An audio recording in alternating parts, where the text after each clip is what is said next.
In the heart of Chicago, where skyscrapers cast long shadows over bustling streets, 18-year-old Maya Evans stood at the edge of her future.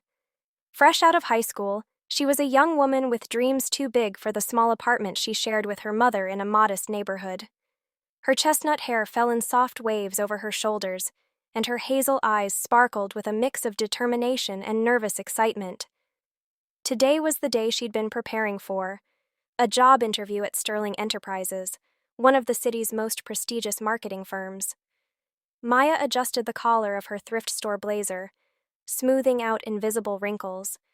She'd spent weeks practicing her answers, researching the company, and perfecting her resume. Her mother, a single parent who worked double shifts as a nurse, had always told her, "You've got to fight for what you want, Maya. Nobody's going to hand it to you." Those words echoed in her mind as she stepped into the sleek, glass-walled lobby of Sterling Enterprises. The receptionist, a woman with a polished smile, directed Maya to the top floor. The elevator ride felt like an eternity, each ding of the floors passing like a countdown to her destiny. When the doors opened, she was greeted by a sprawling office with floor-to-ceiling windows, offering a breathtaking view of Lake Michigan. The air smelled faintly of expensive cologne and ambition. "Miss Evans?" A deep voice interrupted her thoughts. She turned to see a man in his 50s, impeccably dressed in a tailored suit, his salt and pepper hair neatly combed. His name was Victor Sterling, the CEO of the company. His presence was commanding, his smile practiced, but not entirely warm. "I'm Victor. Please, come in." Maya followed him into his office, her heart pounding. The room was a shrine to success: mahogany furniture, framed awards, and a massive desk that seemed to dwarf her. She sat across from him, clutching her portfolio, ready to prove herself.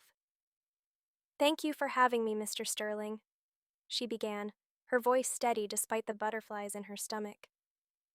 "I'm really excited about the opportunity to work with your team. I've been studying your campaigns, and I think my skills in digital marketing could—" Victor raised a hand, cutting her off. "Let's not rush into the details, Maya." His tone was smooth, almost too smooth.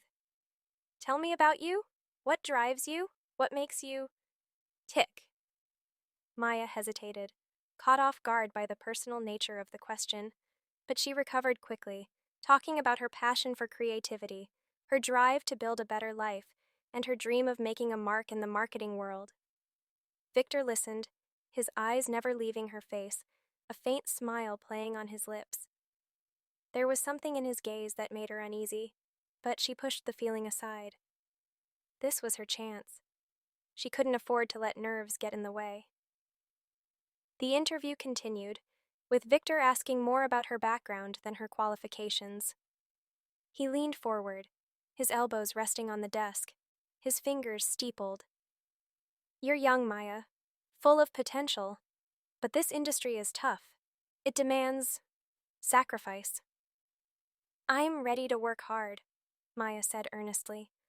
"I'll do whatever it takes to prove myself." Victor's smile widened, and for a moment, his eyes seemed to darken. "Whatever it takes," he repeated softly.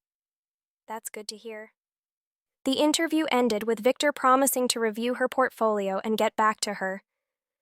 Maya left the office feeling a mix of hope and unease. There was something about Victor's demeanor that lingered in her mind, like a shadow she couldn't quite shake. But she brushed it off. She'd done her best, and now all she could do was wait. 2 days later, her phone buzzed with an email from Sterling Enterprises. Her heart leaped as she opened it, expecting a standard follow-up. Instead, it was a personal message from Victor himself, inviting her to a private meeting to discuss a potential position. The email was vague, mentioning a unique opportunity that required discretion. Maya's excitement was tempered by a nagging sense of caution, but the prospect of a job at Sterling Enterprises was too good to pass up. She arrived at the office after hours, as instructed. The building was eerily quiet, the usual hum of activity replaced by the soft hum of air conditioning. Victor greeted her at the elevator, his smile as polished as ever. Maya, I'm glad you could make it. Let's talk in my office. As they sat down, Victor's tone shifted. Gone was the professional demeanor from their first meeting. He leaned back in his chair, his eyes scanning her with an intensity that made her skin prickle. You're a bright young woman, Maya, he said. I see a lot of potential in you, but potential alone doesn't open doors in this world. Maya nodded, unsure where this was going. I understand, Mr. Sterling. I'm willing to learn, to put in the hours. It's not about hours, he interrupted, his voice low. It's about commitment, loyalty, and flexibility. He paused, letting the words hang in the air. I can offer you a position here, Maya.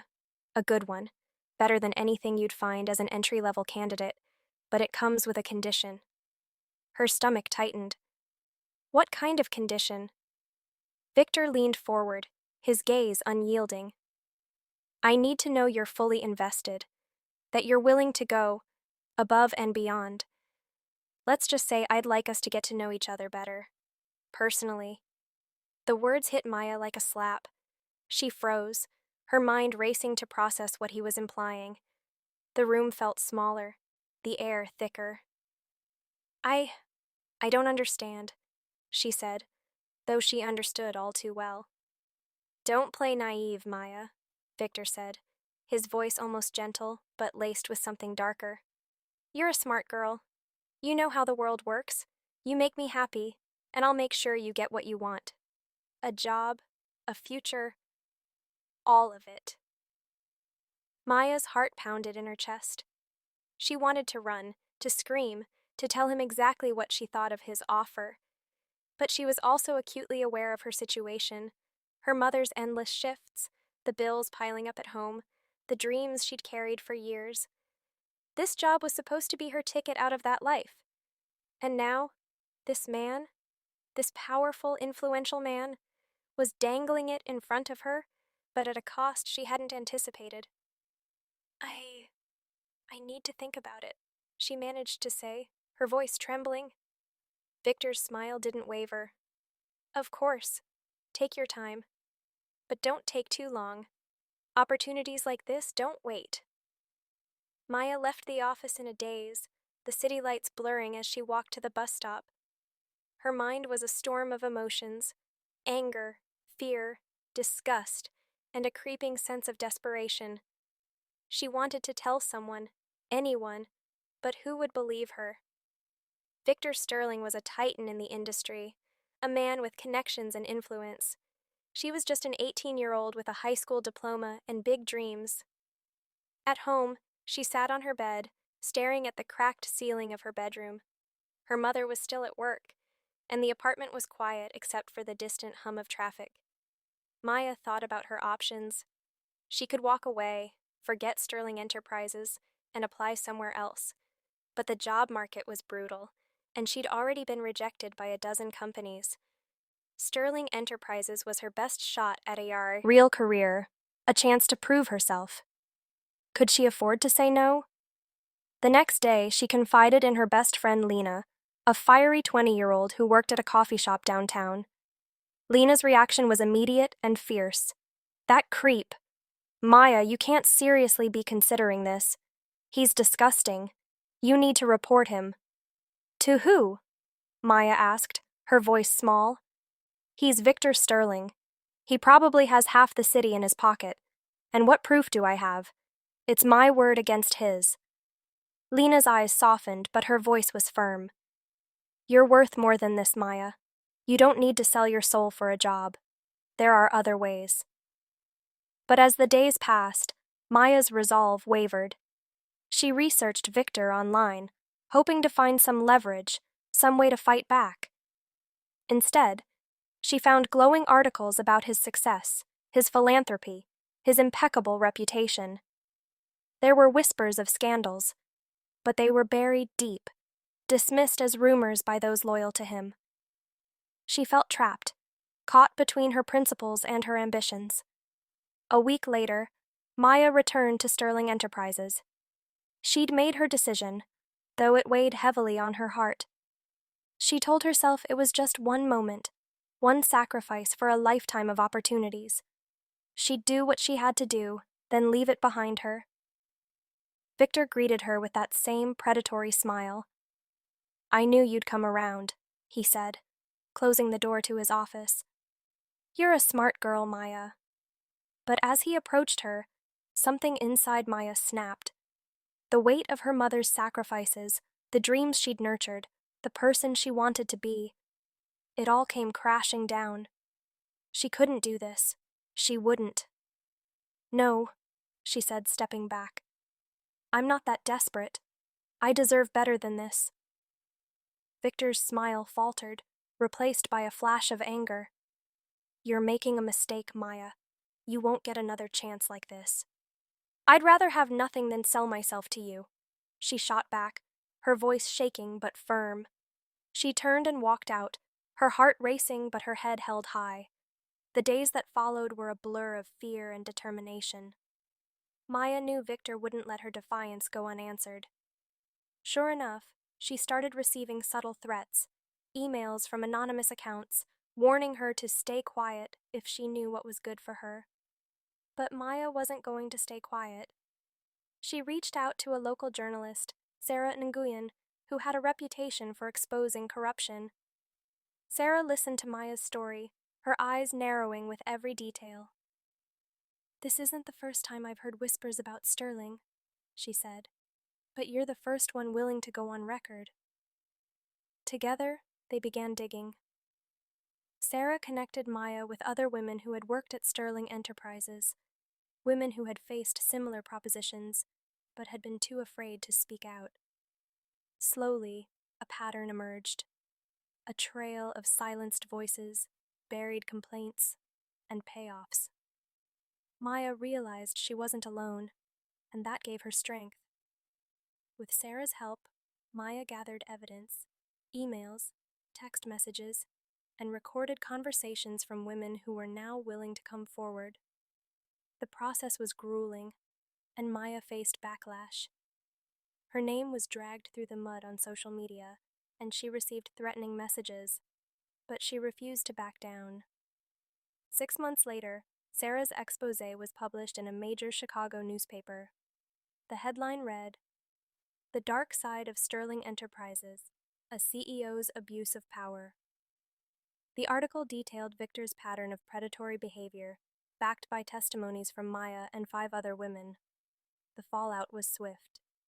Sterling Enterprises' stock plummeted, clients pulled out, and Victor was forced to step down amid public outrage.